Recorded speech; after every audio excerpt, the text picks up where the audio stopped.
जरा एक दृश्य की कल्पना कीजिए दिमाग में। मान लीजिए एक बहुत बड़ा बैंक है। हाँ, ठीक है। और उस बैंक के अंदर ना दुनिया के सबसे उन्नत सुरक्षा उपकरण लगे हुए हैं।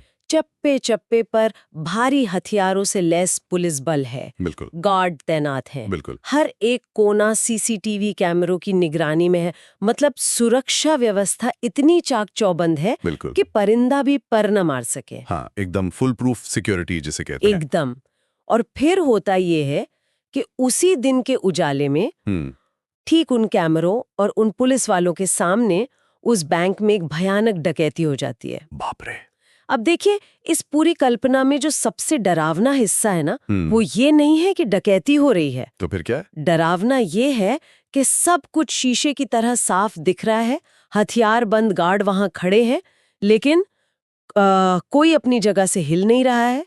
हर कोई उस डकैती को बस एक मूक दर्शक बनकर देख रहा है। बिल्कुल। और यहीं से हमारी आज की चर्चा शुरू होती है। जब हम किसी भी राज्य में भारी सुरक्षा बलों की तैनाती के बारे में सुनते हैं, तो हमारे दिमाग में ना तुरंत कानून के राज की एक तस्वीर बनती है। हाँ, नॉर्मली तो यही लगता है कि अब सब प्रशासन के कंट्रोल में रहेगा। वही तो। लेकिन आज के इस गहन विश्लेषण के लिए, या कह लें हमारे इस डीप डाइव के लिए, जो स्रोत हमारे पास भेजे गए हैं, वे सुरक्षा और प्रशासन के इस पूरे भ्रम को जड़ से उखाड़ फेंकते हैं। बिल्कुल सही कह रही हैं आप। हमारे श्रोताओं ने हमें वरिष्ठ पत्रकार रवीश कुमार के एक YouTube वीडियो का विस्तृत ट्रांसक्रिप्ट भेजा है। और ये स्रोत मुख्य रूप से पश्चिम बंगाल में चुनाव नतीजों के बाद, विशेषकर जो 4 मई के बाद भयंकर हिंसा भड़की, उसकी ग्राउंड रियलिटी को खोलता है। हाँ, और इस स्रोत का विश्लेषण करना इसलिए भी बेहद जरूरी हो जाता है क्योंकि जो खबरें हमें सतह पर दिखाई देती है ना, असल कहानी हमेशा उनके पीछे काम कर रहे तंत्र में छिपी होती है। सही बात है। मतलब हमें ये समझना होगा कि ये घटनाएं ऐसे ही शून्य में या अचानक से नहीं हो रही हैं। बिल्कुल। अब इससे पहले कि हम इस चर्चा में और गहराई में उतरें, मैं अपने सभी श्रोताओं के सामने एक बात बिल्कुल स्पष्ट कर देना चाहती हूँ। जी, वो डिस्क्लेमर देना बहुत जरूरी है। हाँ, तो देखिए, हमारे आज के इस विश्लेषण का उद्देश्य किसी भी राजनीतिक विचारधारा या दल का पक्ष लेना कतई नहीं है।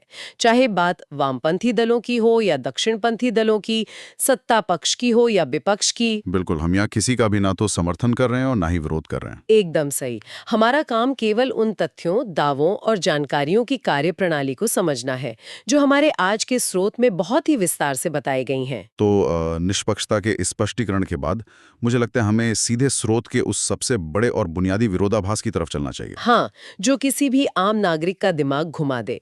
तो चलिए इसे थोड़ा सुलझाते हैं। बिल्कुल। स्रोत एक ऐसा आंकड़ा सामने रखता है जो सच में दिमाग चकरा देता है। बंगाल में चुनाव के दौरान और उसके बाद 2.5 लाख, जी हाँ, 2.5 लाख केंद्रीय अर्धसैनिक बल तैनात हैं। 2.5 लाख फोर्स, ये कोई छोटा नंबर नहीं है। बिल्कुल नहीं। मेरी उलझन ये है कि इतनी भारी सुरक्षा के बीच सड़कों पर इस तरह खुली हिंसा कैसे हो सकती है? मतलब अगर इन जवानों को शांति बनाए रखने के लिए भेजा गया था, तो उनके वहां होने का मतलब ही क्या रह जाता है? यही तो सबसे बड़ा सवाल है। और इन बलों के प्रमुखों की या प्रशासन की जवाबदेही कैसे और कौन तय करेगा? देखिए, एक आम नजरिए से देखने पर तो ये पूरी तरह से असंभव लगता है, लेकिन अगर हम इसके पीछे की प्रशासनिक और राजनीतिक कार्यप्रणाली को समझें तो तस्वीर थोड़ी साफ होने लगती है। वो कैसे? थोड़ा समझाइए। सुरक्षा बलों की जो मौजूदगी होती है और उनका जो अधिकार क्षेत्र होता है, उसमें बहुत बड़ा अंतर होता है। स्रोत ये स्पष्ट करता है कि यह हिंसा सिर्फ टीएमसी और बीजेपी नाम की 2 पार्टियों के बीच का कोई साधारण सड़क छाप झगड़ा नहीं है। अच्छा। स्रोत के अनुसार ये कोई अचानक भड़का हुआ आक्रोश भी नहीं है, बल्कि पिछले 1 दशक से चली आ रही नफरती राजनीति का एक स्वाभाविक विस्तार है। मतलब एक एक्सटेंशन है। हाँ, जब नफरत को राजनीतिक खाद पानी मिलने लगता है ना, तो फिर सुरक्षा बलों की मौजूदगी भी उस मानसिकता को रोक नहीं पाती। ये तो बहुत ही डरावनी बात है। लेकिन ये जमीनी हकीकत असल में कितनी खौफनाक हो सकती है, इसका अंदाजा स्रोत में दिए गए कुछ वाकयों से बहुत अच्छे से लगता है। बिल्कुल, वो जो आंकड़े स्रोत में हैं। जी, चुनाव नतीजों के महज 24 घंटे के भीतर कोलकाता शहर में 2 हत्याएं हो गईं। 24 घंटे के अंदर? हाँ, और प्रधानमंत्री ने अपने एक भाषण में ये दावा किया था कि बंगाल चुनाव में पहली बार किसी की मौत नहीं हुई, लेकिन नतीजों के 48 घंटों के भीतर ही मौतों का सिलसिला शुरू हो गया। और जो डेटा स्रोत में है वो साफ बताता है कि नुकसान सिर्फ एक तरफ का नहीं हुआ है, खून दोनों तरफ बह रहा है। जी, स्रोत इस बात को बहुत बारीकी से दर्ज करता है। उदाहरण के लिए टीएमसी के पोलिंग एजेंट विश्वजीत पटनायक की हत्या का मामला ही देख लीजिए। हाँ, वो वाकया तो बहुत विचलित करने वाला था। उन्हें दौड़ाकर मारा गया और सबसे बड़ी बात, वहां आसपास कई लोग मौजूद थे। अरे बाप रे। लेकिन मनोविज्ञान को समझिए, खौफ का स्तर इतना गहरा था कि भीड़ में से एक भी व्यक्ति उन्हें बचाने के लिए आगे नहीं आया, कोई भी नहीं।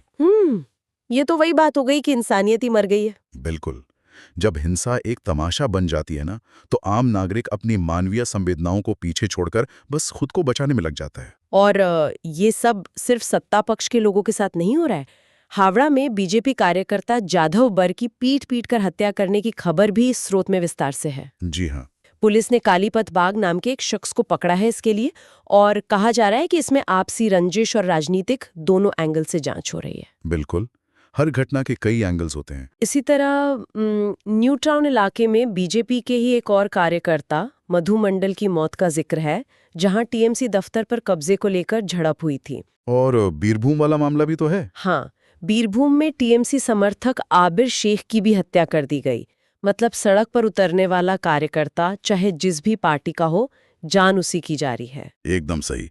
और यहीं पर स्रोत हमें राजनीतिक रणनीतियों की उस अजीबोगरीब दुनिया में ले जाता है, जहां सारे लॉजिक या तर्क काम करना बंद कर देते हैं। मतलब आप किस बात का जिक्र कर रहे हैं? देखिए, हिंसा तो हो रही है, लेकिन इसके पीछे जो नैरेटिव घड़े जा रहे हैं ना, वो हैरान करने वाले हैं।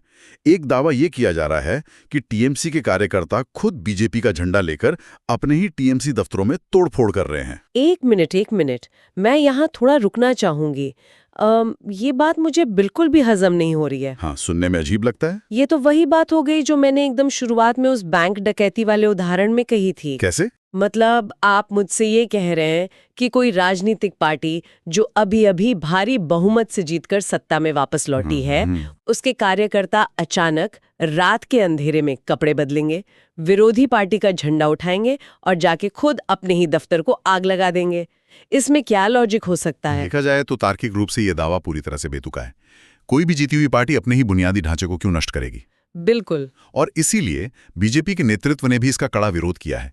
स्रोत में बीजेपी प्रवक्ता देवजीत सरकार का वो बयान है जहां वे स्पष्ट करते हैं कि कोई भी सड़क चलता व्यक्ति रातों रात खुद को बीजेपी का कार्यकर्ता घोषित नहीं कर सकता।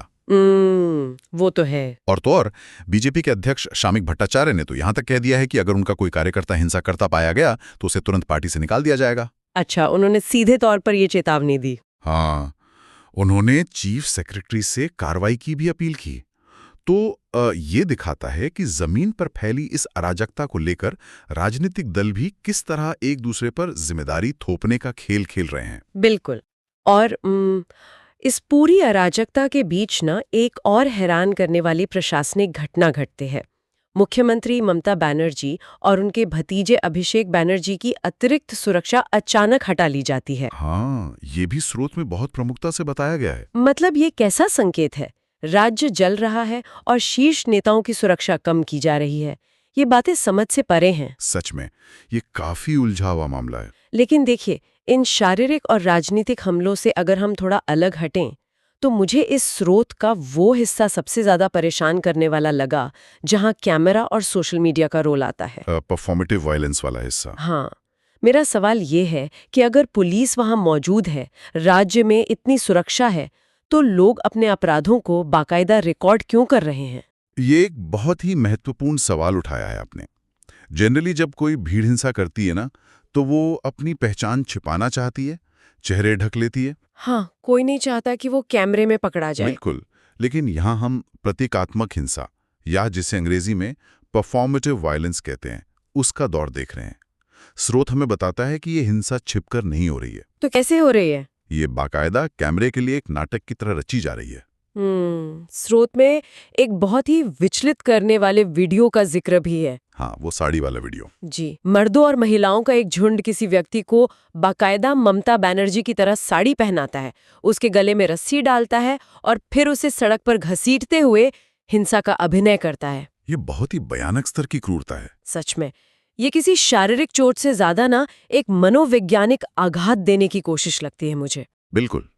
अगर हम इसके पीछे के तंत्र को समझें तो ये अटेंशन इकोनॉमी या जिसे हम ध्यान खींचने की अर्थव्यवस्था कहते हैं उसका एक बड़ा हिस्सा है। मतलब सोशल मीडिया पर लाइक्स और शेयर के लिए। हाँ, सोशल मीडिया पर क्रूरता एक तरह की डिजिटल करेंसी बन गई है। जो लोग ये नाटक कर रहे हैं उनका मकसद सिर्फ चुनाव जीतना या विरोधियों को हराना नहीं रह गया है। तो और क्या मकसद हो सकता है? ये समाज के एक बड़े हिस्से की दबी हुई कुंठाओं का विस्फोट है। वे किसी विशेष दल या नेता को सिर्फ हराना नहीं चाहते, वो उसे सार्वजनिक रूप से जलील करना चाहते हैं। इंसान से गिराकर उसे एक वस्तु बना देना चाहते हैं। एकदम सही शब्द इस्तेमाल किया आपने। गले में रस्सी डालकर घसीटने का वो अभिनय यही संदेश देता है कि हम तुम्हें केवल कुचलेंगे नहीं, हम तुम्हारा वजूद ही मिटा देंगे। बाप रे। और वजूद मिटाने की बात पर मुझे याद आया, स्रोत में एक और चीज का बार बार उल्लेख है, बुलडोजर का। ओहो, बुलडोजर, ये तो एक नया ही ट्रेंड बन गया है। गुजर रवाना है। मतलब बुलडोजर अब सिर्फ मिट्टी खोदने की मशीन तो नहीं रहा। बिल्कुल नहीं, ये अब एक बहुत गहरा मनोवैज्ञानिक प्रतीक बन चुका है। बुलडोजर ये दर्शाता है कि अब किसी कानूनी प्रक्रिया या कोर्ट कचहरी की कोई आवश्यकता नहीं है। सीधे ऑन द स्पॉट फैसला। हाँ, ये सामने वाले के घर, उसकी यादों और उसके पूरे अस्तित्व को जमींदोज करने के एक हिंसक टूल बन गया है। मुझे ना यहाँ एक बात बहुत खटक रही है। क्या बात? हम अक्सर ये चर्चा करते हैं और बहुत डरते भी हैं इस बात से कि आर्टिफिशियल इंटेलिजेंस या चैट जीपीटी जैसे टूल इंसानों का दिमाग खराब कर देंगे। हाँ, एआई को लेकर तो हर जगह खौफ है। हम चिंता करते हैं कि कोई एल्गोरिदम हम इंसानों को सोचने समझने की शक्ति से हीन करके बस एक ज़ॉम्बी बना देगा। बिल्कुल। लेकिन इस स्रोत को पढ़ते हुए मुझे अचानक ये एहसास हुआ कि जो लोग सड़क पर किसी को साड़ी पहनाकर घसीट रहे हैं, क्या उनका दिमाग किसी एआई ने करप्ट किया है? नहीं, बिल्कुल नहीं। नहीं ना। नफरत की इस राजनीति ने बिना किसी चैट जीपीटी की मदद के ही इंसानों के दिमाग को हैक कर लिया है, उनके अंदर की सारी सहानुभूति को ही शट डाउन कर दिया है। ये तुलना बहुत ही सटीक बैठती है आपकी। एआई के आने से बहुत पहले ही इस नफरत ने हमारे समाज के एक बड़े हिस्से की पूरी प्रोग्रामिंग ही बदल दी है। बिल्कुल बदल दी है। और ध्यान देने वाली बात यह है कि यह सिर्फ बंगाल तक सीमित नहीं है। मैं ठीक इसी बिंदु पर आना चाह रही थी। देखिए, बंगाल का तो 60 और 70 के दशक से ही राजनीतिक हिंसा का एक काफी लंबा इतिहास रहा है। हाँ, वो तो हम सब जानते हैं।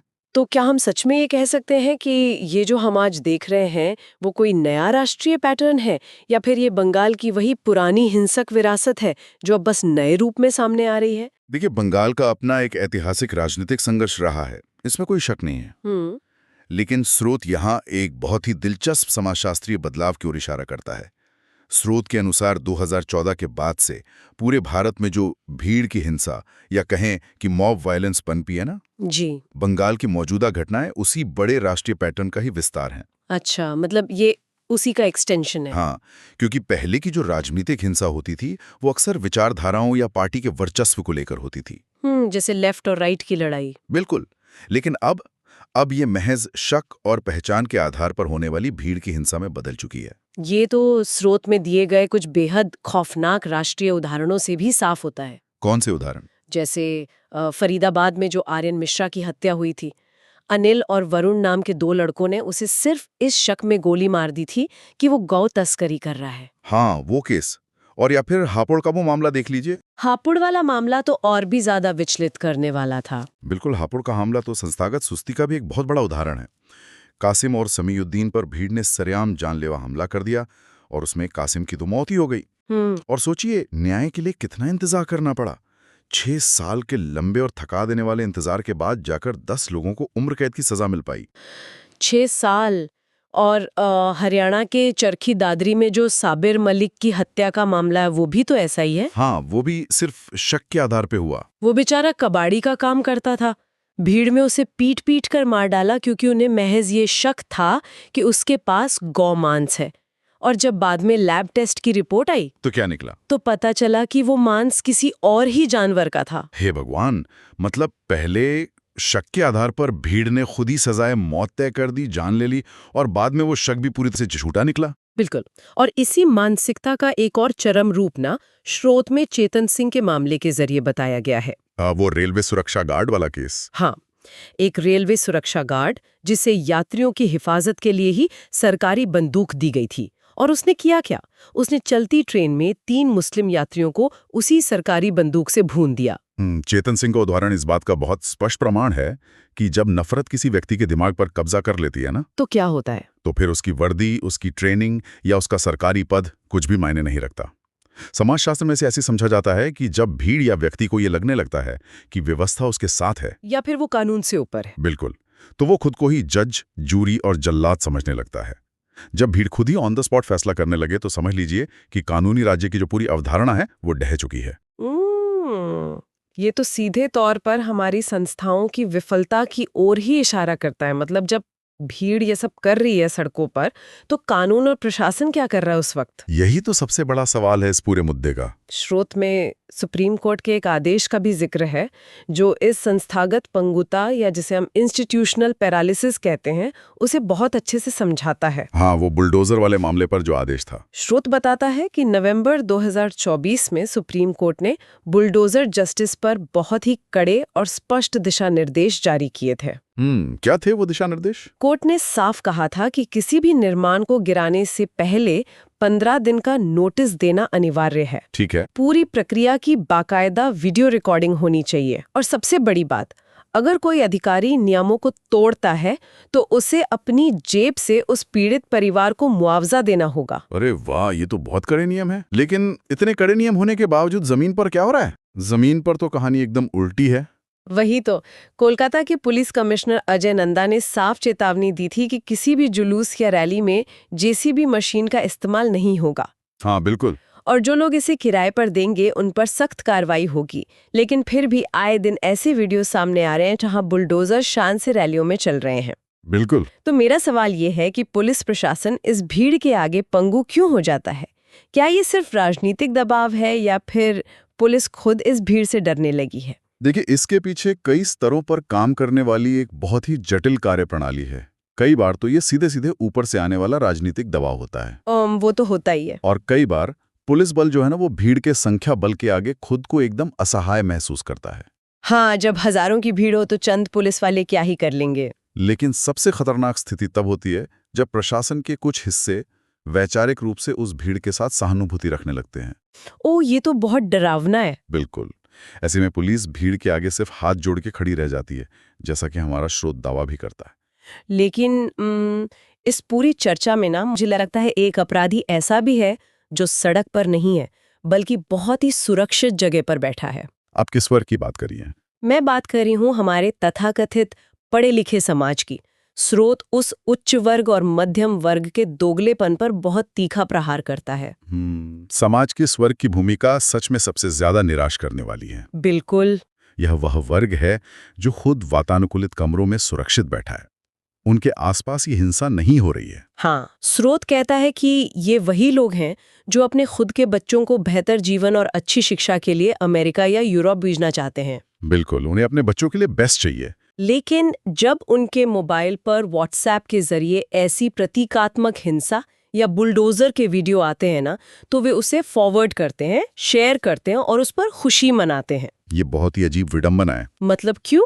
मेरी समझ से परे है कि एक नागरिक को बेहतर अस्पताल, स्कूल, डॉक्टर या अच्छी सड़कें क्यों नहीं चाहिए? वो सड़क पर अपनी ताकत दिखाने के लिए लाठी और बुलडोजर का जश्न क्यों मना रहा है? देखिए, इस दोगलेपन के पीछे ना एक बहुत सोची समझी सामाजिक रणनीति काम करती है। संपन्न वर्ग कभी भी अपनी आने वाली नस्लों को सड़क पर पत्थर मारने या हिंसा करने के लिए नहीं भेजता। हाँ, उनके बच्चे तो सुरक्षित हैं। बिल्कुल।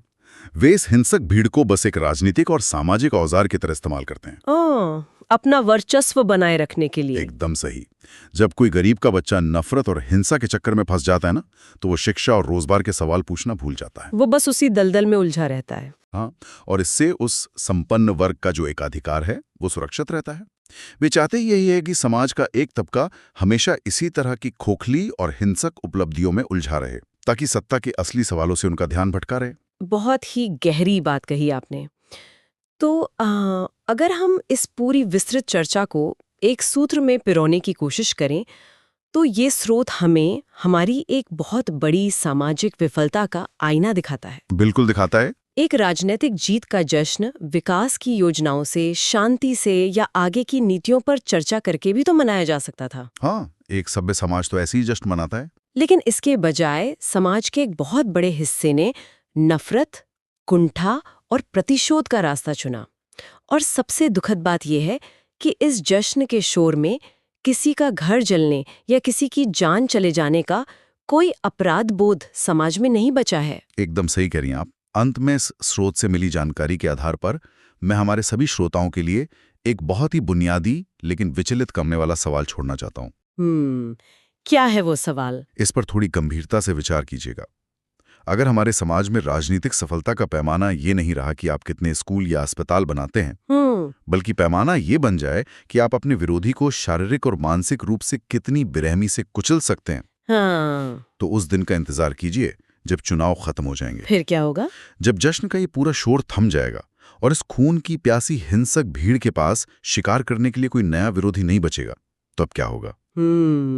ये तो सोचने वाली बात है। क्या ये संभव नहीं है कि शिकार ना मिलने पर ये बेकाबू भीड़ खुद अपने ही समाज को, अपने ही घर को निगलना शुरू कर दे? बाप रे, ये सवाल सिर्फ एक आशंका नहीं है, बल्कि हमारे समाज के लिए एक बहुत बड़ी चेतावनी है। बिल्कुल। हमने चर्चा की शुरुआत एक बैंक डकैती के उदाहरण से की थी, जहां पुलिस और कैमरे सब मौजूद थे, लेकिन जो पूरी व्यवस्था थी वो लकवाग्रस्त थी। हाँ, मूकदर्शक बनी हुई थी। बंगाल की सड़कों से लेकर देश भर में फैल रही भीड़ की ये हिंसा हमें उसी व्यवस्था की याद दिलाती है जहां कैमरे अब अपराध रोकने के लिए नहीं, बल्कि अपराध का जश्न मनाने और उसका प्रसारण करने के लिए इस्तेमाल हो रहे हैं। बिल्कुल सही निष्कर्ष निकाला आपने। तो आज के इस गहन विश्लेषण में बस इतना ही।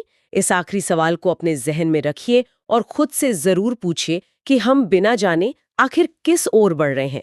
इस डीप डाइव में हमारे साथ जुड़ने के लिए आपका बहुत बहुत धन्यवाद।